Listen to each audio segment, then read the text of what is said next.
J'ai entre les mains le Vertu Signature Touch, c'est un des smartphones les plus chers du monde. À partir de 7 900 €, puisqu'on peut avoir des modèles sur mesure beaucoup plus chers, il n'y a pas de limite de prix en fait.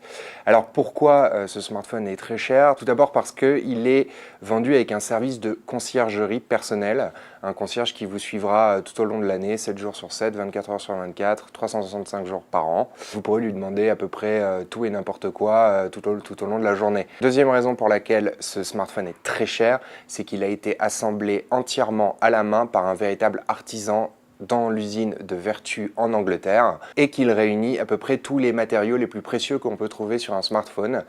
Un cerclage en titane, un métal qui est 2 fois plus résistant que l'aluminium mais aussi 2 fois plus lourd. Du véritable cuir de veau, on pourra aussi choisir du cuir de lézard ou de cuir d'alligator et quelques finitions en céramique noire qui est un matériau qu'on trouve chez beaucoup de bijoux, de joaillerie.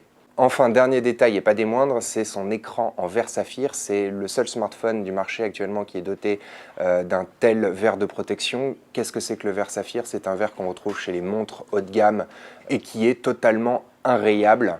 On a essayé de le rayer dans tous les sens avec des pointes très aiguisées, avec des clés. Ça glisse comme sur de la glace, c'est inrayable et on peut vous le garantir. La finition de ce smartphone est absolument parfaite. On ne peut pas trouver mieux à peu près sur le marché. Il n'y a aucun défaut. L'appareil n'est pas trop grand, même s'il est un peu lourd, 192 grammes. C'est un véritable petit bijou. Et avec son service de conciergerie avec lequel il est livré pendant 1 an, on comprend un peu mieux le prix exorbitant du smartphone. Côté technique, au labo, on a relevé quelques petites faiblesses. Tout d'abord, le système Android avec lequel il est livré, c'est un Android en dernière version, 4.4, qui est plutôt fluide, même s'il pourrait être un peu plus optimisé. Mais il ressemble trop à Android en fait. On aurait préféré avoir carrément une vraie surcouche de luxe à l'image du boîtier de l'appareil pour avoir vraiment une homogénéité de design entre le logiciel et le matériel. Deuxième faiblesse technique, c'est que ce smartphone a beau avoir un processeur surpuissant, Snapdragon 800, c'est à peu près le plus puissant qu'on puisse trouver sur le marché actuellement.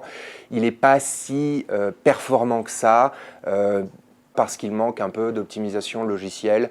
Je pense qu'il y a du progrès à faire de ce côté-là chez Vertu et que ce processeur est aussi pas très bien discipliné, c'est-à-dire que l'appareil chauffe beaucoup dès qu'on commence à l'utiliser. Il a chauffé beaucoup dans nos tests alors que d'autres appareils similaires ne chauffaient beaucoup moins. Et donc du coup, ça nuit beaucoup à l'autonomie de l'appareil, qui est plutôt bonne dans les tests très légers, écran allumé environ 9 heures et environ 19 heures en communication vocale. Cela dit, dans un test d'autonomie un peu plus réaliste qui pousse un peu plus le processeur dans ses retranchements, l'autonomie de l'appareil s'effondre à 4h25, ce qui fait qu'en pratique, ce Signature Touch pourra difficilement tenir une journée entière lorsqu'il est régulièrement utilisé. C'est un peu dommage pour un appareil de ce prix. En conclusion, si cet appareil en termes de fabrication et de matériaux, c'est une véritable petite merveille, un petit bijou et qui est très bien exécuté, très bien assemblé, on pense qu'il lui manque quelque peu d'expertise au niveau technologique et au niveau d'Android pour pouvoir être vraiment parfait. Donc il reste encore une marge de progression chez Vertu. Cela dit, le concierge est très sympathique.